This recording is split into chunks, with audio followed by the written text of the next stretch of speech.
del déglu del xool Feeling Dakar site bi lay jox information yu la. Asalaamaaleykum mbokk internet Feeling Dakar tey seen doom ñëw seen xarit muy Ndakaaru tey li si làmb ji tey ñu indi leen champion boo xamante ni kenn dootu ko naatable li si làmb champion boo xamante ni bu bëree mu neex bu tuusee mu neex champion boo xamante ni boo demee si écurie Moussa Ndoye sa xel jëm si moom tey ñu indi la champion boo xamante ni mbër moo xamante ni sa waay moom yaraax toj na yaraax toj asalem toj parcelle toj fépp tey ñu dal ak moom champion Waly Dé ñu ngi lay bëggee di la siyaar Feeling Dakar. waaw salaamaaleykum gannaaw maa leen nuyu di nuyu waa Feeling Dakar bu baax a baax waaw ginnaaw ma sant yàlla julli si yonent bi sant sama ñaari waajur di gërëm waa yaraax di gërëmal waa yaraax di nuyu sama waa écurie yëpp sama mag yeeg sama rakk yi waaw di la wax asalaamaaleykum yow tamit.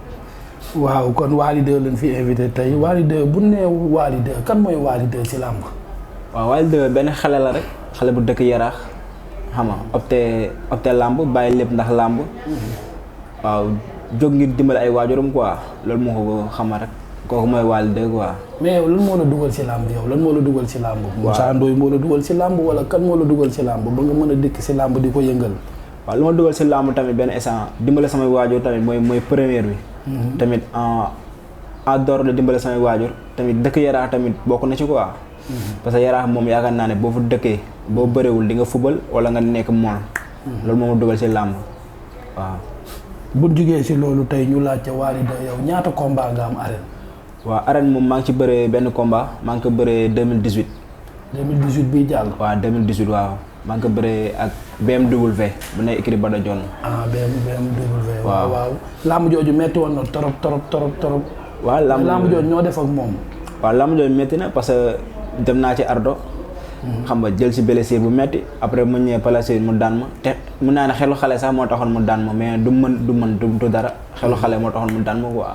waaw gis nañ ni si làmb jooju yow tuddoo si woon sax Waly Dé. si làmb jooju yow yaa ngi si tuddoon. bébé yaraax tey làmb jooju ñu duma la daan la. tey làmb ji metti woon ci yow loolu ñu duma la daan la après nga jékki-jékki ñu gisaat yow sa yeneen sorti nga indi Waly Dé lan moo waral Waly Dé.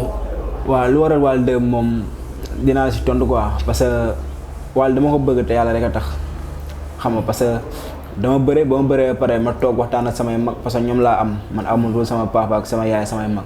ak suñu waa écurie xam nga ñi bëre yàlla dogal ñi ñàkk léegi ma ñëw nag toog ñu ne yow kon te yow bëgg ba nga bëgg a Waly nii lu tax mënoo tuddee sa bopp Waly xam nga loolu waral Waly bi léegi bu ma tuddee sama bopp Waly nag wax dëgg yàlla dañ naa si ay jafe-jafe yu bari.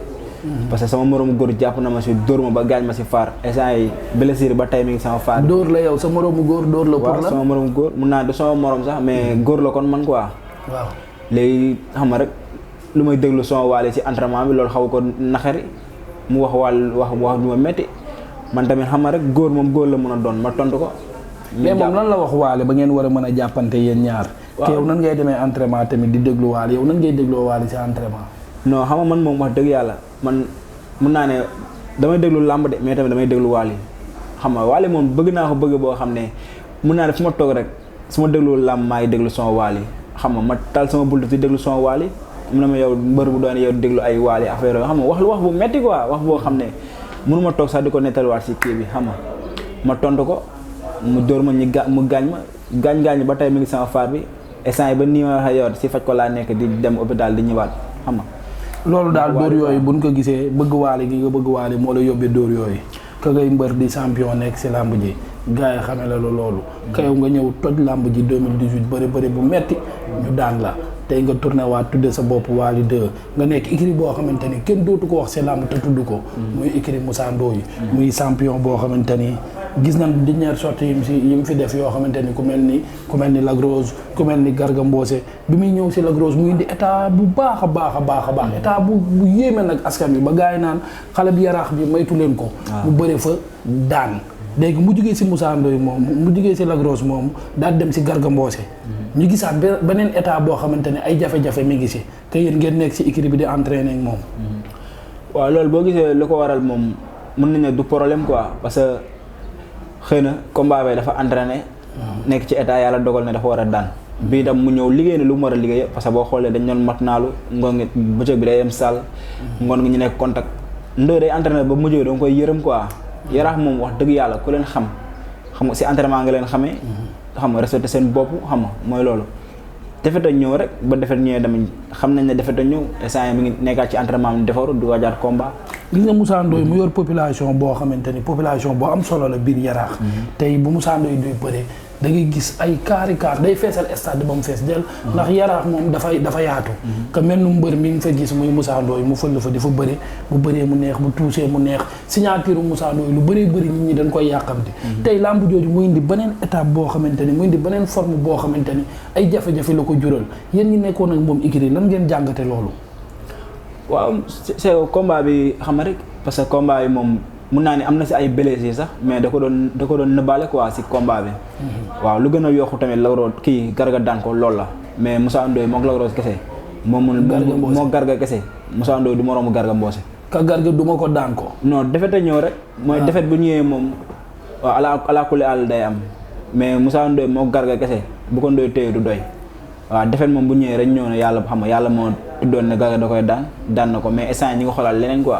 waaw ñu jugee si loolu tey ñu gis Wally 2 mu nekk si mbappat yi di ko toj. tey Wally 2 bu ñu la doon wax si làmb yow yan promoteur ñoo lay woo pour sa diggante ak kan yow. non pour le moment moom wax dëgg yàlla instant yi benn promoteur woowuñu parce que Covid bi moo tax. waaw moo tax instant yi benn promoteur tëggul mbëri itam bëriwuñ mais avant Covid bi moom ñu ngi doon contacter dañuy wax ay combat. comme yan combat. waaw non man maa doon choisir mbëri ma war a bëreel quoi. waaw man maa doon choisir yenn mbëri ma waroon bëreel. comme yow ay Onde le Fou. Onde le Fou waaw. donte moo ma jiitu si làmb mais man ñeme naa pour bëree moom. ay Liss Ndiago waaw Liss Ndiago. ay Liss Ndiago ay Thiatou Rebeuss. ñooñu ñëpp ay Anaconda ñooñu ñëpp man damaa bëgg a bëre ak ñoom quoi xam nga. mais Wally 2 ñooñu ngay jël ay Liss Ndiago ay Onde le Fou ñooñu sa waay danoo pare de te danoo mën a xeex. non maanaam danoo mën a bëre mën a xeex. maanaam ku nekk si ginnaaw Moussa Ndoye moom Aliou Sarr doon sa kët. kooku yaakaar naa doo ragal quoi Yaraax amul ragal. Yaraax jigéen boo si téye sax jigéen boo dugg si tàng bi sax dalay mbot Yaraax dañuy bëre waaw gars yi dañoo war a ñoo ñu bëre quoi ëpp ñu mbooloo daaxuñ ñu bëre te ñun yàlla suturaal nañu doon ay xale lañ mais buñ jógee Yaraax yëpp jóg.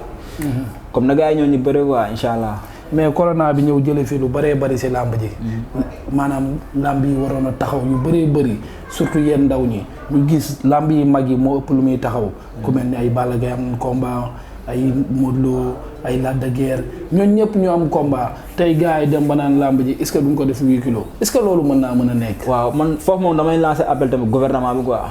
parce que yenn yi xel nangu ko nga ne làmb 8 kilos loolu doxalul làmb.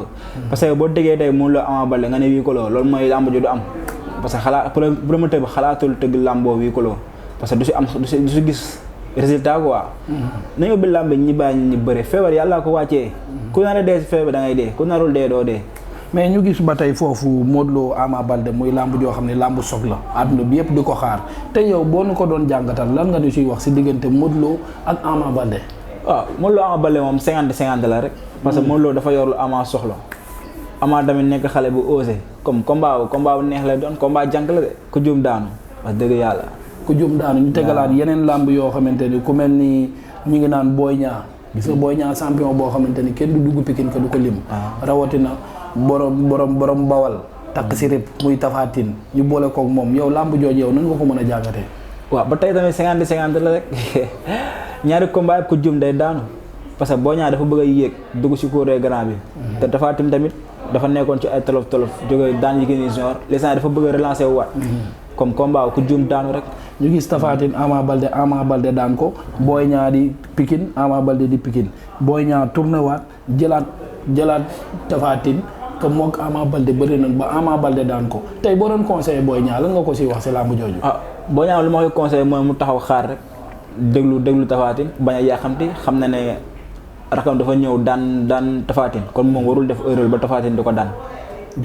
waaw kon instant yi war na si def bakkanam quoi bu mën a daan Tapha Tine. gis nga combat yi mag yooyu yëpp taxaw.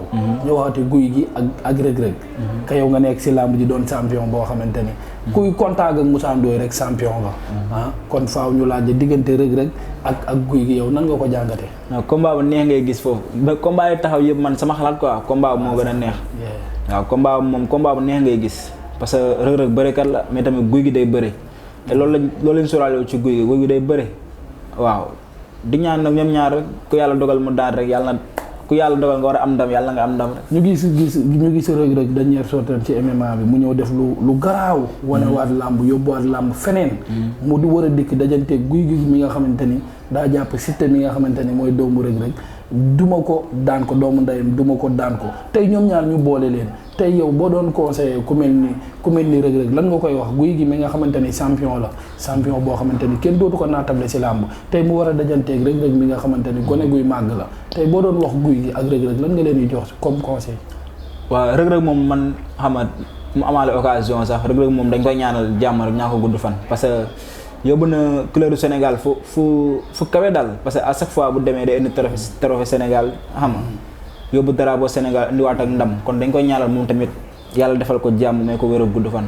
waaw combat wu daal man mënuma ko analyser daal ku juum daanu daal. léegi ñu desandiwaat ba tey écurie Moussa Ndoye muy écurie bi nga nekk écurie bi nekk Yaraax ñu gis fa ay champion yoo xamante ni boo nee Moussa Ndoye kan nga si war a mën a teg champion yoo xamante ni ñu ngi si écurie ba war a am combat ka gars yi doxuñu seen i làmb yan champion ñoo fa nekk. waaw foofu champion yaa ngi fa parce que boo xoolee boo Yaraax mi ngi fa Loso mi ngi fa Laadum mi ngi fa Boy Naar mi ngi fa ay As waaw ñoo ñëpp a ngi fa champion yëpp a ngi foofu waaw ay Happiness waaw man maa ci gën a tudd quoi man Wally 2 man maa ci gën a ndaw mun naa ne. mais ñoom ñooñu nga lim ñooñu est-ce que ku nekk promoteur yi xam nga ak Covid bi ñëpp xam nañ ni làmb yi taxawul mais am na combat yoo xamante ni jot naa taxaw même ci combat yi ndaw yi am na combat yoo xam ñu ngi koy lancé mais est-ce que Moussa Ndoye am na combat ak xale yi topp si Moussa Ndoye.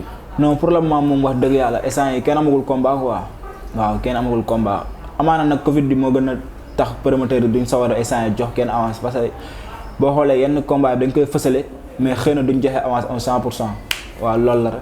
que dégg naa seen équipe bi tamit dafa am jafe-jafe seen équipe boo xamante ni dégg naa booy jubóowuñu ñoom dañuy reyante seen biir.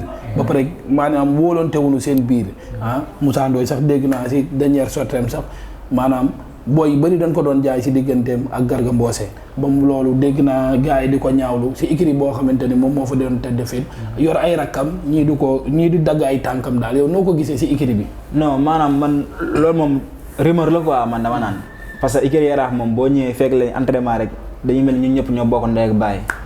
xam nga xëy na affaire yi moom Sénégalais moom mel noonu du gis lu baax bu gisee lu baax day jéem a wax loo xam ne lii lay yàq mais écurie Yaraax moom ku leen xam muy kët si yeeg mbëri yëpp benn lañ doo xamee sax kam mooy kii bi tête de file bi doo xamee kam mooy entraîneur yi Moussa Ndoye dafa yemale ñëpp mbëri ndaw yëpp la yemale def leen comme ay rakam. kët si tamit suñu papa Père Ngouda yemale ñëpp def leen comme ay doom ñun ñëpp benn leen daal écurie bu moom amul problème wax dëgg yàlla ñu ngi entraîné di waaj combat yi daal. mais est-ce que yow bu la doon laaj tey si Moussa Ndoye ñoom ba xam yaa ngi dégg promoteur yi ñi ngi koy doxal combat am ak kan ak tey Moussa Ndoye ban combat la war a jël ka dafa jógee si défaite nit ñi ngi doon wax naan Moussa Ndoye Sa Thiès ñu bëri di wax tey boo doon wax Moussa Ndoye tey ban làmb nga ko la war a taxaw pour ñëwaat si kaw ndax si défaite la jógee. non Moussa Ndoye moom Sa Thiès moom combat la bu Sa Thiès ragal loolu rek Moussa Ndoye Sa Thiès combat la parce que Moussa Ndoye boo xoolee doon na wax si ay sotti woom ñetti doomu mbëri pare na pour bëre ak ñoom muy Ama Baldé Boy Niang Sa Thiès gars yi jarul ñu koy daw nañ ñëw bëre ak moom ay morom lañ. waaw ñu dañoo saf de ñooñu dañoo nekk si kaw doon ay VIP dañuy xeex dañuy bëre dañuy daan. Moussa Ndoye koo Sa Thiès moom ngay wax. Moussa Ndoye koo xam dëgg nga xam ne génération ñu ko fi dàq bëre da nga koy compter bu fi dàqul bëre kenn dàq ko fi bëre waaw. mais ñu gis Moussa Ndoye maanaam si diggante avant moom ak Garga Mbossé moom mu def ñaari sorties yu am solo. jàpp fi Tonnerre duma ko daan ko jàpp fi Lac Rose bëre bi metti lool Lac Rose di ko gérer ba ñu ngi naan Lac Rose dafa jógee si blessure mais tax na combat ba moom gérer na ko ba Moussa Ndoye moom daanuk Lac Rose si biir làmb ji. non xam nga combat yi yëpp tey Moussa Ndoye yenn yi da ko bëre ay blessure quoi parce que Moussa Ndoye boo xoolee combat am yëpp nga xam ne Ndoye du ragal te telewul bëre. mais boo xoolee combat moo Garga da ko bëleeg blessure combat moo Lac Rose da ko bëleeg blessure te xam nga rek ñun moom xalaatuñ jël avance ba pare war a bëre di delluwaat avance bi wala naan ay ñoo gaañ ak lii ñun ba ñuy dee sax da ngeen dem bëre ji. mais gis nga blessure boobu feeñu fa ndax Moussa Ndoye moo ñëw bëre làmb ji xeex bi ànd ak Lac Rose ñu xeex ba génn. non ba tey nit ñi bu ñu dee conseillé dañ naan Lac Rose problème mu genou ak problème yooyu moo tax làmb ji demee noonu mais ba tey Moussa Ndoye mënul daan Lac Rose si biir làmb ji. non xam nga Moussa Ndoye moom wax dëgg yàlla ñun ñu nekk moom équipe boo ko moo équipe mu nekk suñu mag ñoo xam parce que garmi la quoi même contact sax contact day blessé bu garaaw mais teewul su la ko waxul doo ko xam. xam nga kon kooku moom xalaatul yàqal làmb wala muy ñëw naan dama blessé lii ak lii da siy teg bakkanam lu mu am jël te moom à chaque fois bu ñuy génn daan lay gëm xam nga moom wax dëgg yàlla loo koy waxal lu ne rek nangul ko ne mën na bëre respecté na combat ba pare macha allah daal Moussa Ndoye. xam nga yooyu risque la tey champion bu toll ni Moussa Ndoye di jël yenn combat yoo xamante ni da koy jële blessure wala mu koy bëreeg blessure tey bu ko si daanee waa yaraax gi topp si ginnaawam bari loolu tey lan la ñuy jàngatee si loolu Moussa Ndoye danaan kii danoo yàpp danaan kii li muy def moo ko tey wala xoolul li nekk si ginnaawam. non du question yëpp sax c'est que xam nga rek affaire yi moom ku nekk ak ni ngay gisee rek mais Moussa Ndoye koo xam moom. xam nga si jom xam nga si fit ak fulla ak fayda ak ñeme entraînement ak gëm boppam tamit mais xëy na ndogal yàlla moom bu ñëwee rek ñëw na quoi ndogal yàlla moom bu ñëwee mënuñu si dara. ndogal yàlla bu ñëwee ñëw na ba tey ñu desandi si Wally 2 ba tey Wally 2 tey yow buñ la doon wax Wally 2 tey mbëri war a taxaw sa kanam comme ñi nga wax ñoom Onde le Fou ñooñu nga xamante ni tey buñ la joxoon tey seen avance yow di nga ko yóbbaale. non instant yi pare naa instant yi nii ñun lam donte dañuy liggéey sax mais teew dañ koy booleel làmb mais mbër bu ñëw pour bëre man tey su ma ñibbi yóbbaale avancé léegi ci kàttan. mais Onde le Fou daa mën a xeex mën a bëre. ba pare dafa sadik. Onde le Fou dàq ñu bëre ëpp ñu mbooloo waaw gënuñu ñeme entraînement bu paree pour bëre ñu ne bari nañ pour bëre moom incha allah. ak ban mbër nga war a jëlaat ku dul Onde le Fou ndax. xale yi bari nañ fi. samay morom ma ngi fi ay Anaconda ay Liss Ndiago. ay kii caatu fora. mais nag Wally 2 yow ragaloo de yow ay Anaconda ay Liss Ndiago yow gis nga Liss Ndiago. maanaam ñun Liss Ndiago moom waxuma la sax mais wax ji rek bu waxee rek yow nga jënd galaas. non xam nga dafa am ñoo xam ne làmmiñ la ñuy bëree mais ñun nag ñun duñ bëree làmmiñ ñun bañ na ko ba ko ñu gis danaan kii daa yaru mais buñ jógee ci géej nga xam ne nag naanaan dugg na ci géej. mais sa combat bi nga tuddee Bébé Yaraax da ngaa sonnoon si làmb ji. da ngaa sonnoon si làmb jooju que yow 2018 nga bëri am benn combat gars yi daan la si nga waaw mbër moom noonu la boo amee victoire wala nga am défaite da ngay defaru jiwaat ànd ak say mbokk tey 2018 2019 Covid bi ñëw nga daal di aj jàjji gars yi déggoo làmb déggoo dara ba pat sax déggoo leen ko léegi tey yow ba xam yow si ban état nga nekk yaa ngi entraîné wala yow yaa ngi bàyyi xel làmb ba tey ndax làmb ji dina tijjiwaat ndax làmb ji moom jàpp nga ni du continuer nii dina tijjiwaat yow lan ngay wax say supporters. waaw di leen wax ñi xaar rek parce que ñun moom wax dëgg yàlla yabuñu suñuy supporters ba làmb tëj la ñu toog ñu entraîné ñun dañuy entraîné guddi ak bëccëg dañuy entraîné guddi suñu xëyee liggéey ba wàcc suñu avant ñoo liggéey dañuy matinaalu suñu wàccee ngoon gi dem entraînement ba instant nii tey sax damaa woor mais teewul su ma ñibbee léegi 5 heures jotee entraînement laa jëm mooy suñu métier quoi mooy suñu liggéey kon yabuñu suñuy supporter bay ñun bay lamb yi tëj la ñuy toog naan dañuy xaar lamb yi tëj non dañuy entraîné ba keroog ñi lamb yi tëj ñu bëri ci kàttanu yàlla.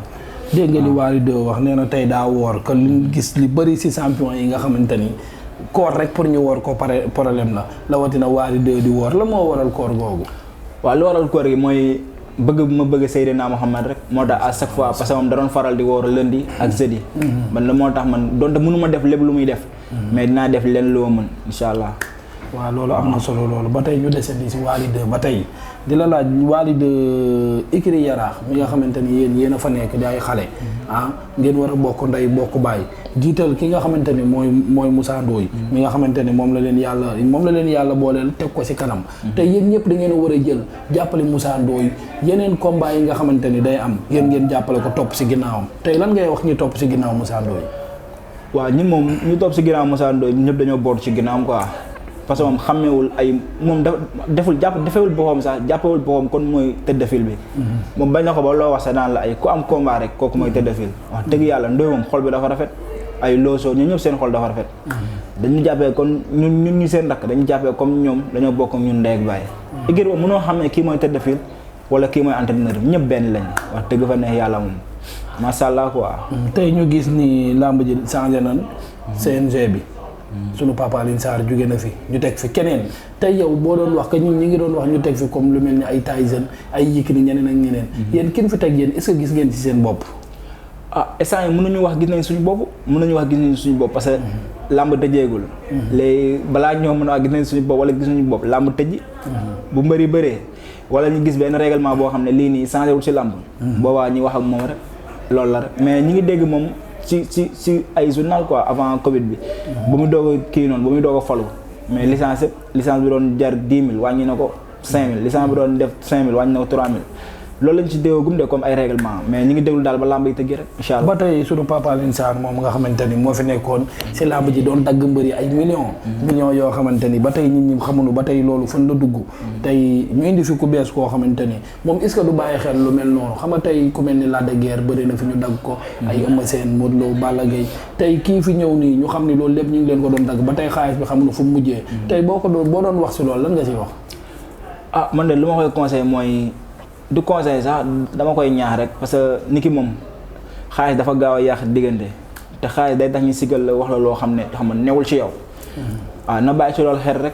waaw parce que nguur moom yàlla moo koy joxe te ku mu ko jox rek da ngay gëm ne yàlla la ko jox xam nga na bàyyi xel ci loolu rek mbëri ko fi teg mu jàppale mbëri jàppale promoteur tamit noonu la rek parce que aduna moom da nga fi jógee rek keneen ñëw nañ ñaan yàlla bu fi jógee mu jóge fi jóge bi rafet. incha allah kon loolu ñu leen di dagg moom yéen a war a xam li leen di dagg fan lay jóge tey moom ñëw na def loo xamante ne ni ñu koy rafetlu. wàññi na ko tey yéen li nga xamante ni lii ñu yóbbu woon ko 10 000 tey mu indi ko 5 000. tey loolu nga xamante ni yow loolu nga gisagul nga rafetlu ko bu loolu bu ñu jógee ci loolu tey ñu ñëw ci groupe bi nga xamante ni mooy ñoom suñu mag di suñu xarit di Gris Bordeaux nekk jiite ko. li nga xamante ni yéen ñëpp yéen ci ñii naan Gris waru koo jiite ñii naan kii lan war a teg ñii naan lii naan gisoo leen ci bopp groupe bi xale yi naan ñoom dugg na si duñ dégg grand yi dañuy wax yooyu tey boo doon wax si loolu lan nga si wax. dama naan lam moom mbër yëpp benn lañ nañ boo ko ndey boo ko bàyyi Gris Bordeaux lañ jiital ñun nañ toog si ginnaaw Gris Bordeaux mais ay wax fii wax fee lu amul sens parce que yàlla sax moo njëkk a jël nit jiital ko yàlla dafa jiital sallallahu alayhi wa sallam muy gën ñi mi def comme ñun nañ nangu Gris Bordeaux bu yàlla ne day moo falu mënuñ si dara kon nañ ko nangul falom bi nañ ko nangul ñu toog si ginnaawam promoteur tamit nañ toog si ginnaaw Pape Abdou Fall comme te moom mooy président des promoteurs affaire daal ku nekk lu la yàlla jox rek nañ ko nangul parce que yàlla mooy fa aliment yurit mooy dogal lu ko neex kenn mënu si dara comme nañ nangu quoi buñ bëggee noppal tey ñu gisaat loolu si Gris Bordeaux ba tey foofu la ñuy desali Siteu ñu def seen dernière réunion boo xam ne Siteu dafa jóg yëngal kii bi daal di wax ba sànni loxo daal ne li ngeen di def amul fenn yéen a war a yemale ñëpp tey boo doon wax loolu Siteu wax yow nan nga koy jàngatee. non mënoom loolu instant yi loolu mun naa ne dama koy dégg rek mais ba nii nii seetaanaguma ko moo tax mënu ma see wax lu bari parce que nit moom booy wax da ngay wax li nga gis wala nga wax li nga fekkee wala nga wax li nga dégg mais wax dëgg yàlla moom loolu dama koy dégg ñun di ko wax rek mais amu ci lu ma leer moo tax sawaruma sax pour wax ci waaw mais nañu waxtaan seen biir rek comme dañ ñooy suñuy mag te ñoom ñooy mbëri mag yi ñun ay xale lañ toog seen ginnaaw ñoom am na li ñu am si làmb ba pare ñun amaguñ dara comme ñun nañu jàppale rek ñu bañ a yàq affaire yi loolu la rek. waaw Wally 2 kon bu ñu déggee say kàddu rafetlu nañ ko. tey mun la doon laaj sa dernier mot yow lan ngay sante lan ngay gërëmee waa Feeling Dakar ak lu làmb ak écurie Moussa Ndoye ak yooyu. non Feeling Dakar moom dama naan ca kaw ci kanam rek ci lu baax incha allah yàlla na dem ba doon site yi gën a kawe si site yi quoi. fu ñu ko waxee cey li si làmb ji muy émission boo xamante ni tamit àddunaa koy seetaan ñu àndi seeg Dakar kon tey loolu lépp bëgg nañ tamit nga développé ko ñu xam. waaw ci li si làmb tamit ak kii Dakar yàlla na yàlla jàppale rek parce que man na wax dëgg yàlla man dama jënd connexion à chaque fois di taal sama portable man duma dara ñoruma lu dul làmb làmb rek lay seetaan damay dugg benn site boo xam ne làmb lañ lay teg ma di ko déglu doon naa sànni sax say yenn interview si kii bi net bi xam nga di leen ñaanal daal ca kaw ca kanam rek di leen ñaanal yokkute ba ngeen jëkkoo parce que yàlla moom moo yëkkati nit yàlla leen yàlla yëkkati daal ba ngeen xam ne yàlla yëkkati na leen site bi dem ba raw site yëpp incha allah.